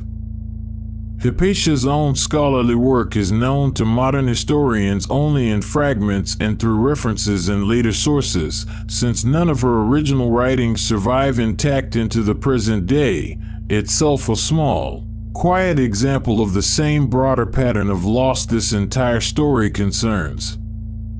Ancient sources credit her with commentaries on earlier mathematical works, including texts related to conic sections and to the astronomical and mathematical tradition associated with Ptolemy the astronomer, and with contributions to the design or refinement of scientific instruments including the astrolabe, used for astronomical observation and navigation.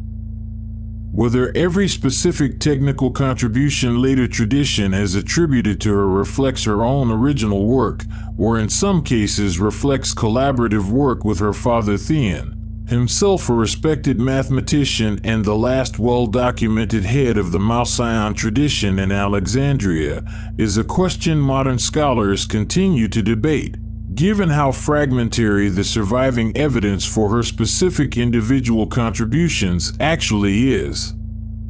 By 415 AD, Alexandria's civic politics had grown even more volatile than in Theophilus's time.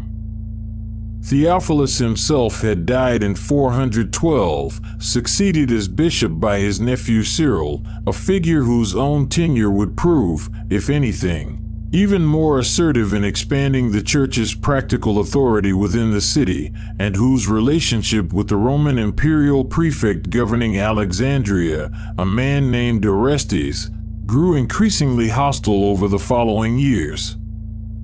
Hypatia, though not herself a political figure in any formal sense, was known to have a close working relationship and evident personal friendship with Orestes, who reportedly sought her counsel on civic matters, a connection that, in the poisoned political atmosphere of Alexandria in this period, made her an object of suspicion and resentment among factions aligned with Cyril's growing ecclesiastical power. The surviving correspondence between Hypatia and her former student Synesius, who went on to become Bishop of Ptolemy in the Libyan Pentapolis while remaining a devoted admirer of his old teacher, offers modern historians one of the few genuinely intimate glimpses into how Hypatia's contemporaries actually experienced her teaching and her character, rather than relying solely on the later, more distant accounts of church historians describing her death. Synesius' letters address her with titles typically reserved for revered philosophical mentors, seek her guidance on matters ranging from personal grief to technical questions of astronomy and instrument making, and describe a circle of students around her that included young men who would go on to hold significant positions in both the church and the imperial administration, a detail that matters here, since it demonstrates that Hypatia's philosophical teaching, rooted in a fundamentally pagan Neoplatonist tradition, was neither shunned by ambitious young Christians of the period nor seen by her Christian students as incompatible with their own religious commitments, at least before the political climate in Alexandria hardened decisively against her. Rumors began to spread, according to the ancient church historian Socrates Scholasticus, Writing within a few decades of the events and generally regarded by modern historians as a relatively careful and comparatively even-handed source for this period, though not an entirely neutral one. Accusing Hypatia of using her influence over Orestes to prevent reconciliation between the prefect and the bishop, and, in the increasingly charged religious climate of the city, her continued adherence to pagan Neoplatonist philosophy made her an easy target for accusations of sorcery and malign influence among the more inflamed elements of Cyril's Christian following. You do not need a detailed account of what happened next to understand its weight. In March of 415, as Hypatia was traveling through the city, she was seized from her carriage by a mob of Christian zealots, reportedly led by a lector named Peter, and taken to a nearby church, where she was killed. Socrates Scholasticus records the killing in restrained terms, without dwelling on its physical details, and this account will follow that same restraint rather than describing the act itself. What matters for this story is not the mechanics of the violence, but its consequence, and the way it was understood by contemporaries and by history afterward. The killing shocked even many within Alexandria's Christian community, and Socrates Scholasticus himself explicitly condemns it as a shameful act unworthy of genuine Christian conduct, noting that no formal legal punishment was ever brought against those responsible, a fact some modern historians read as evidence of Cyril's own tacit protection of the perpetrators, though Cyril's precise personal involvement, if any, in ordering or encouraging the killing remains a matter modern historians debate without full resolution, given how partisan even the most detailed surviving sources for these events ultimately are. What is not seriously disputed is the killing's broader symbolic weight, both to contemporaries and to later historians looking back on this period. Hypatia was, by the time of her death, one of the last prominent public representatives of the older Hellenistic philosophical and scientific tradition that the Ptolemaic Mouseion and Library had been founded 7 centuries earlier, specifically to cultivate and preserve. Her death did not, in any literal sense, extinguish philosophy or mathematics in Alexandria overnight. A diminished tradition of scholarship continued in the city for generations afterward, and some modern historians caution against treating her murder as quite as absolute a turning point as later, more romanticized retellings sometimes suggest. But as a symbol of the moment when Alexandria's ancient intellectual tradition, already weakened by centuries of institutional decline, finally lost its last widely respected public champion to the religious violence convulsing the city, Hypatia's death has come to occupy a central place in how both ancient and modern writers have told the story of the library's true end, not a burning building, but a woman pulled from her carriage in the street, in a city that had, over 4 centuries, gradually stopped being the place the Ptolemaic kings had once built it to be. It is against this genuinely tragic and well-documented backdrop that a very different, far less reliable story about the library's end would eventually take root, one involving not a Christian bishop or an Alexandrian mob, but a conquering caliph, arriving more than 2 centuries later. In 641 AD, Alexandria fell to the armies of the Rashidun Caliphate, the rapidly expanding Islamic state that had, within barely a decade of its founding, conquered vast territories across the former Byzantine and Persian empires. The Arab general Amr ibn al-As accepted the city's surrender after a lengthy siege, bringing Roman and Byzantine rule in Egypt to a permanent end after nearly 7 centuries.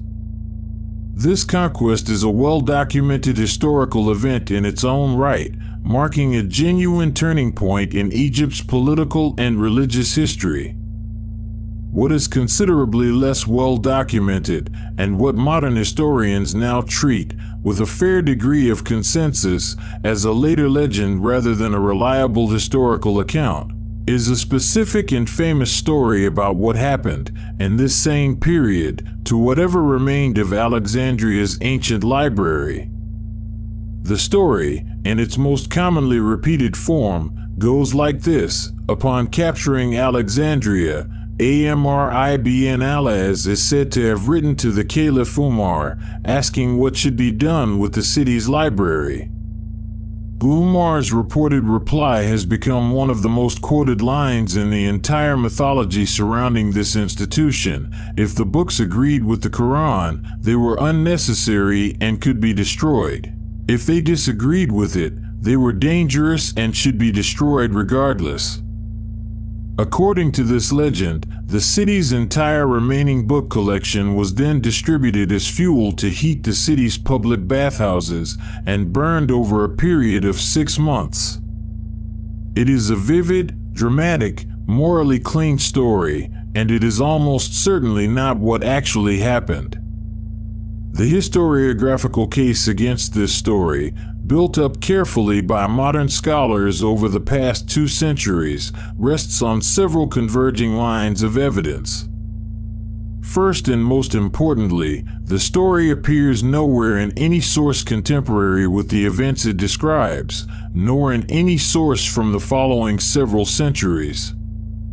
The earliest known version of the story appears in the writings of Abd al-Latif al-Baghdadi, writing in the 12th or 13th century, more than 500 years after the events supposedly took place. And the fullest, most detailed version comes from Bar Hebraeus, a 13th century Christian bishop and historian writing in Syriac, roughly 6 centuries removed from the conquest itself.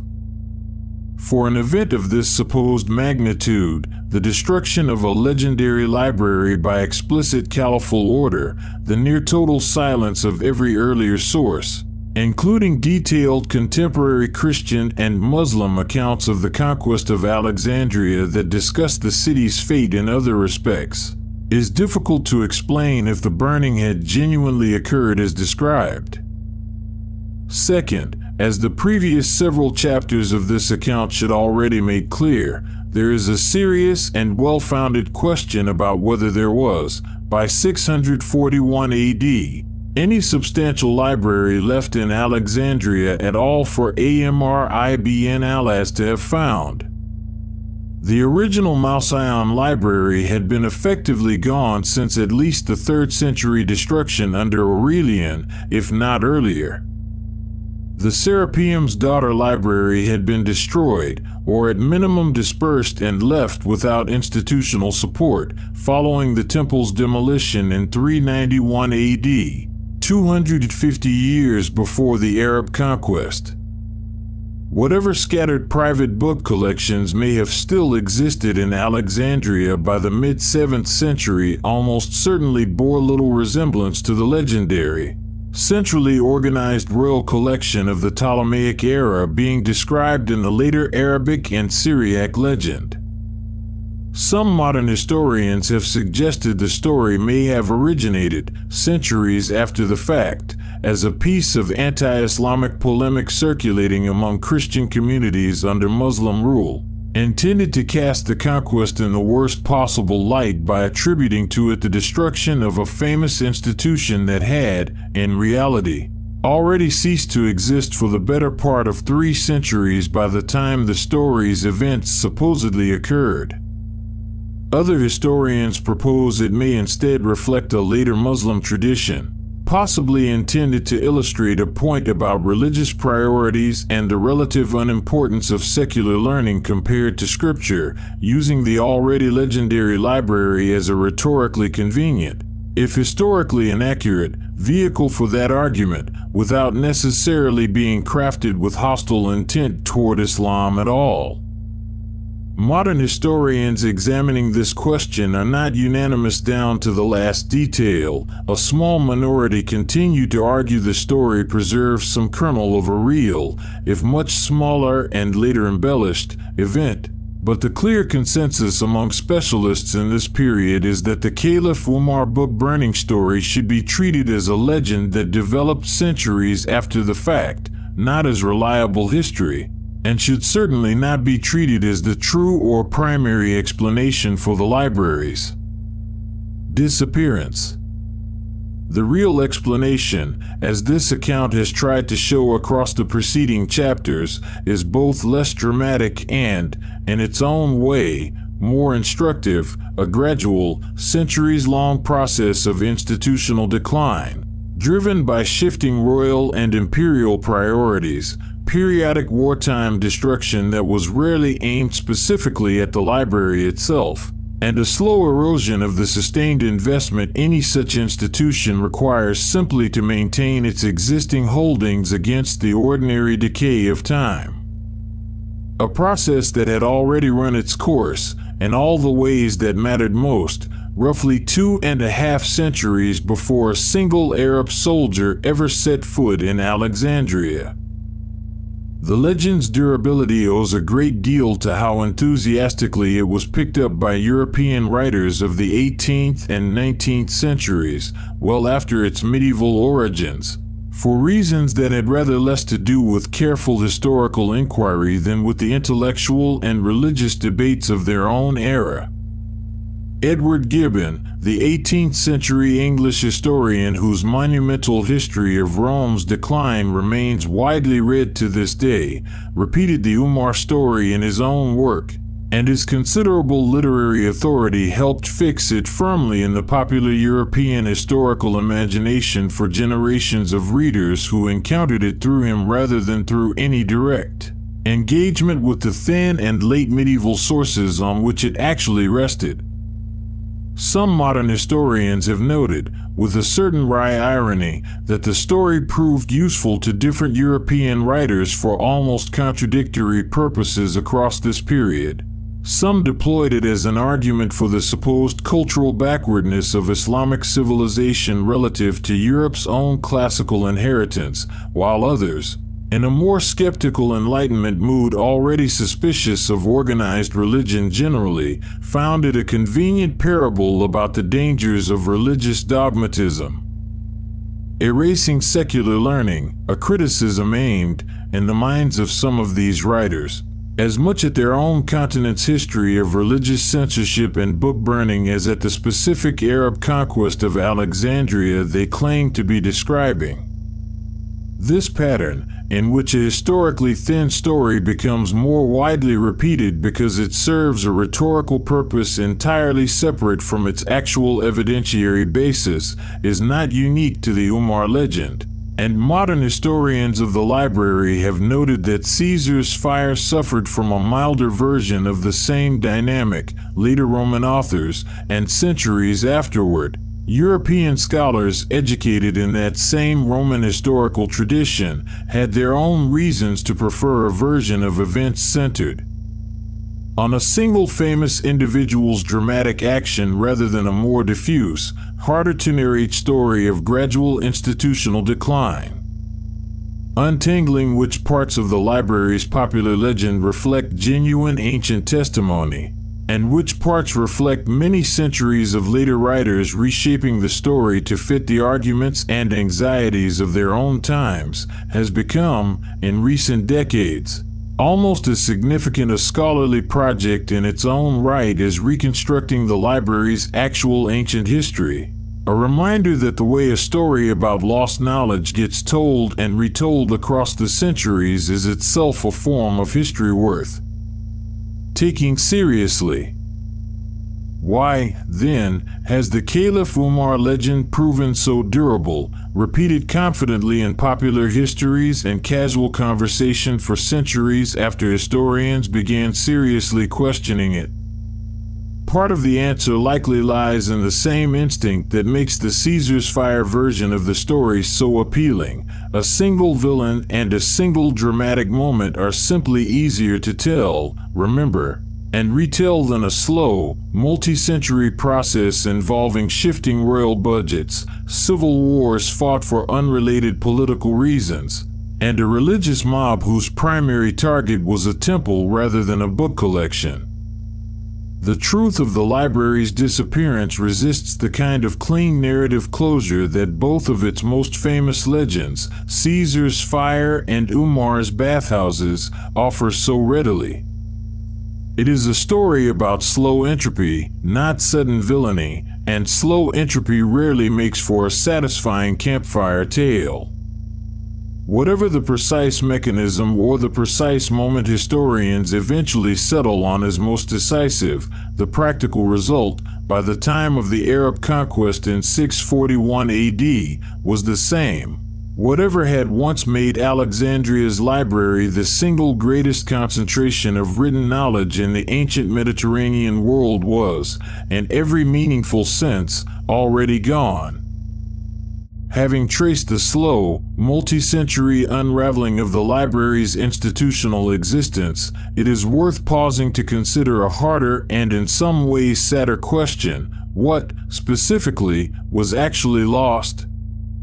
The honest answer is that modern scholars can describe the shape of this loss only in outline, because the very evidence that would let historians catalog it precisely is itself part of what disappeared.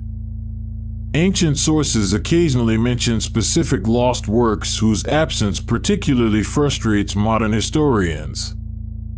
The complete works of numerous Greek tragedians beyond the handful whose plays survive today are known only through fragments, quotations, and later authors, and the occasional papyrus scrap recovered from the dry sands of Egypt in more recent centuries, a reminder that Egypt's climate, ironically, has preserved more ancient papyrus through simple burial in dry desert conditions than any deliberate act of library preservation managed to protect.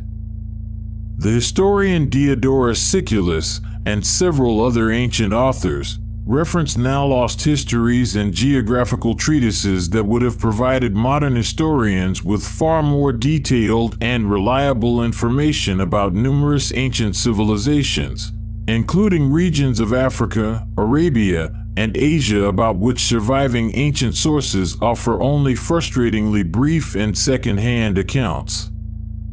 The scientific losses are, in some respects, even harder to quantify because they concern not just specific texts but entire lines of inquiry whose progress, once interrupted, was not always fully recovered even after later civilizations rediscovered and built upon whatever fragments did survive.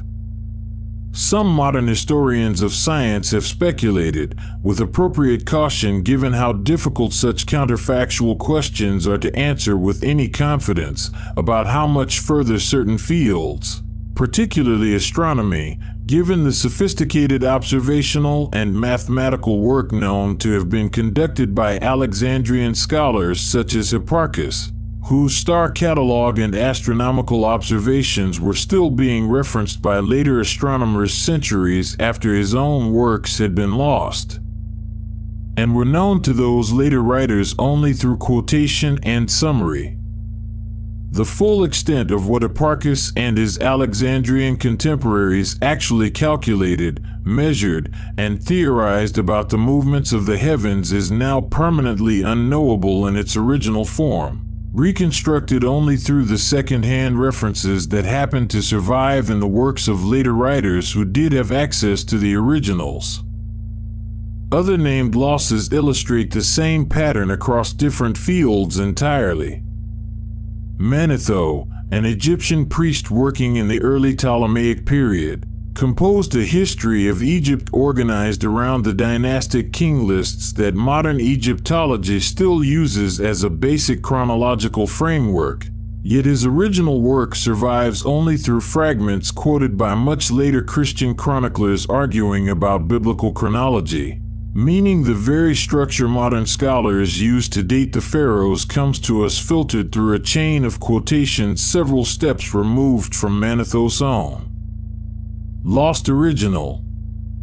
The playwright Menander, whose new comedy plays were enormously popular and widely copied throughout the Hellenistic and Roman periods, survived into the medieval period in only fragmentary form, quoted in later anthologies and grammatical treatises, until 20th century papyrus discoveries in Egypt's dry sands unexpectedly recovered substantial portions of several of his plays directly. A rare case in which the story of ancient loss was partly, unexpectedly reversed, and a useful reminder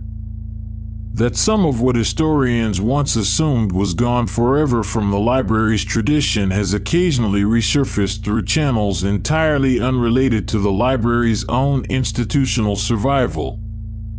It is important, in cataloging these losses, to maintain the same careful, even-handed caution that has characterized this account throughout, and to resist a temptation that has affected popular writing about the library for centuries, the temptation to imagine that everything lost was necessarily brilliant, and that the library's disappearance single-handedly delayed human progress by some specific, calculable number of centuries. Modern historians of science generally regard this framing with real skepticism. The ancient world's scientific and philosophical traditions did not depend on a single institution to the exclusion of all others. Athens, Pergamon, Rhodes, Antioch, and numerous other cities across the Hellenistic and Roman worlds maintained their own libraries, schools, and scholarly traditions throughout this same period. And significant scientific and philosophical work continued, in Alexandria and elsewhere, for centuries after the Ptolemaic library's most famous years had passed. Many of the specific works lost from Alexandria's collection likely existed in copies elsewhere too, in the libraries of Pergamon, Rome, Constantinople, and smaller private collections across the Mediterranean world, meaning the library's own institutional decline, while a genuine and serious loss, was not always the sole or final loss of the specific texts it had once housed. It is also worth placing Alexandria's losses within the wider pattern of how ancient libraries generally fared across this same period, since Alexandria was, in this respect, more typical than its unique fame sometimes suggests. The rival library at Pergamon, whose collection ancient tradition claims was eventually given to Cleopatra by Mark Antony as a gift, partly to help replenish Alexandria's own holdings after Caesar's fire, has left almost no detailed physical or textual trace of its own ultimate fate. The great library established in Rome itself by Augustus, and the several libraries that later Roman emperors added to the capital, suffered their own recorded fire damage on multiple occasions, including significant losses during the Great Fire of Rome under Nero and further destruction during civil conflicts in the city centuries later.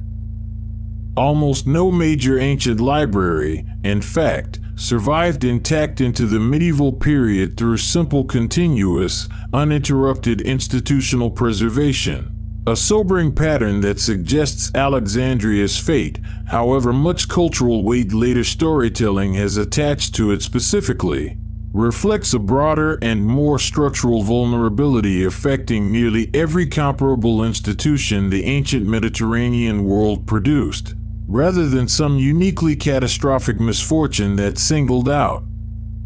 Alexandria alone.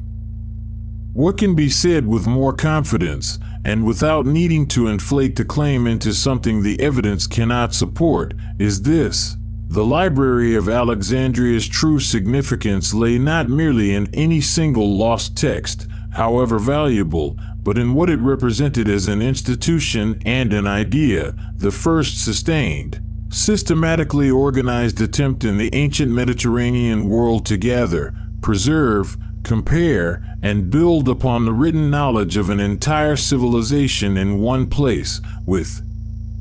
the explicit backing of a state willing to fund that project as a matter of national prestige. That idea, even after the specific institution that first embodied it had faded away through the slow, multi-century process this account has traced, did not disappear from human history entirely. It found new life, in new forms, and the centuries that followed carried forward not through the original scrolls themselves, most of which were indeed lost, but through the copies, the commentaries, and the intellectual traditions those scrolls had helped set in motion before they were gone. The story of how Alexandria's intellectual legacy survived its own institution's slow collapse is, in its own way, almost as remarkable as the library's original founding. Long before the events described in the preceding chapters had fully run their course, Greek scientific and philosophical texts, including many originally associated with Alexandrian scholarship, had already begun spreading well beyond Egypt through the ordinary channels of ancient copying, trade, and scholarly correspondence, carried by the same generations of displaced or traveling scholars whose movements this account has already touched on, from the political exiles of Ptolemy I's reign to the students Hypatia herself trained before her death. In the centuries following the Arab conquest of Egypt, a remarkable and often underappreciated chapter in the preservation of ancient Greek learning unfolded across the wider Islamic world, centered particularly on the Abbasid Caliphate's capital in Baghdad. Beginning in the 8th and 9th centuries AD, a sustained, state-supported translation movement bearing a striking structural resemblance, whether by conscious historical echo or simple parallel logic, to the Ptolemaic project that had founded Alexandria's own library 1,000 years earlier, brought Greek philosophical, mathematical, medical, and scientific texts into Arabic, often working from manuscripts that had survived in Byzantine territory, Syriac Christian monastery libraries, and other scattered repositories across the Eastern Mediterranean and Near East. Scholars working in this Arabic tradition did not merely translate and preserve these texts passively. They actively studied, corrected, expanded upon, and in many cases significantly advanced the mathematical, astronomical, and medical knowledge originally developed by Alexandrian and other Hellenistic scholars centuries earlier. The mathematician and astronomer Al-Khwarizmi, working in 9th century Baghdad, drew on earlier Greek and Indian mathematical traditions to develop algebraic methods whose name survives directly in the modern mathematical term algorithm, itself derived from a Latinized version of his own name.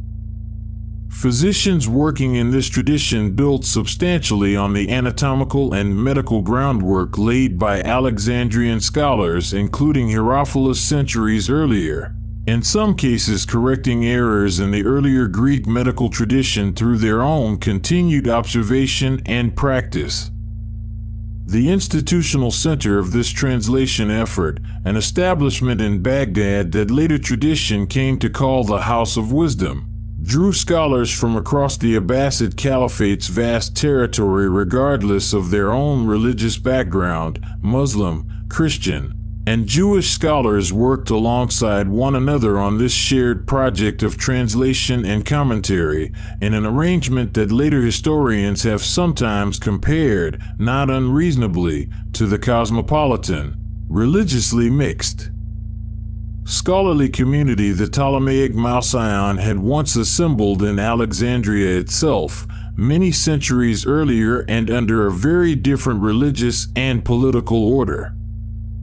Hunayn ibn Ishaq, a Christian physician and scholar working in 9th century Baghdad, led one of the most productive translation efforts of this entire movement, rendering a substantial portion of the Greek medical corpus associated with Galen and the earlier Alexandrian medical tradition into both Syriac and Arabic, often working from multiple manuscript copies of the same Greek text in a manner that, whether by direct inheritance or simple methodological convergence, closely echoed the comparative textual criticism the Alexandrian library's own scholars had pioneered many centuries before him. This preserved and expanded body of knowledge eventually made its way back into medieval Western Europe, primarily through Arabic to Latin translation efforts centered in centers of learning such as Toledo in Spain and Sicily, beginning in earnest in the 11th and 12th centuries AD.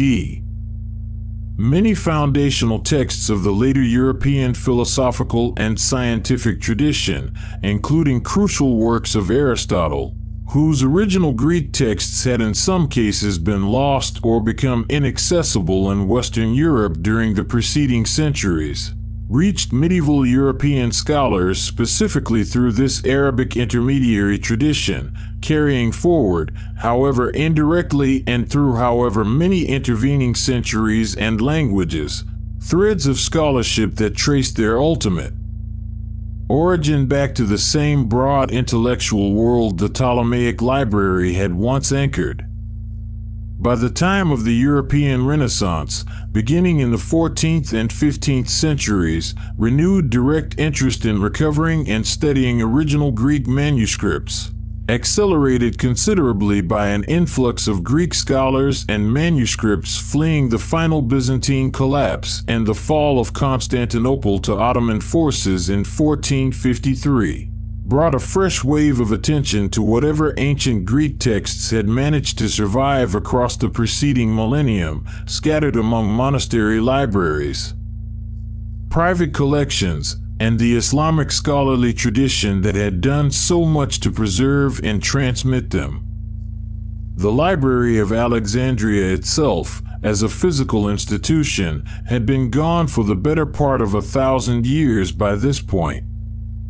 But the idea it represented, that a civilization's written knowledge was worth systematically collecting, preserving, and building upon for its own sake, had, by the Renaissance, become deeply embedded in how European scholars and eventually European states thought about libraries, scholarship, and the value of preserving the past, an intellectual inheritance that owed a real, if often unacknowledged, debt to the Ptolemaic project begun in Alexandria some 18 centuries earlier.